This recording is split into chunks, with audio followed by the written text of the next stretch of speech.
తెలుసా? నిన్ను జ్ఞానవంతుడిగా తీర్చిదిద్దేది, నిన్ను నిరూపించేది నిన్ను సృష్టించిన సృష్టికర్త మాత్రమే.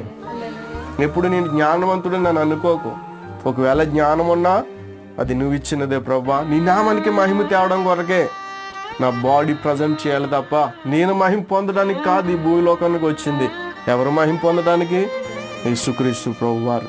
ఎప్పుడైతే ఇలా ఉంటామో దేవుడు ఇంకా జ్ఞానంతో మనల్ని నింపేవాడిగా ఉంటాడు. అయితే బుద్ధిహీనులు ఉన్నటువంటి లక్షణం ఏంటంటే, నేను జ్ఞానవంతుణ్ణి, నాకు అన్నీ తెలుసు. ఏమనుకుంటారు? నాకు అన్నీ తెలుసు అనేటువంటి వారితో చాలా ప్రమాదం. ఏమంటారండి? అన్నీ తెలిసిన వారితో ఓకే, వాడికి అన్నీ తెలుసు, వాడిని వెంబడించామంటే మనం మునిగిపోతాం. ఏమవుతాం? మునిగిపోతాం అంతే. అన్నీ తెలిసి అని తీసుకెళ్ళాడు, వాడు వెంబడించా కాబట్టి వాడు ఏం చేస్తాడంటే ముంచి పడేస్తాడు. ఆ ప్రమాదానికి మనం గురి కాకుండా దేవుడి ఎదుట మనం చూసుకోవాలి.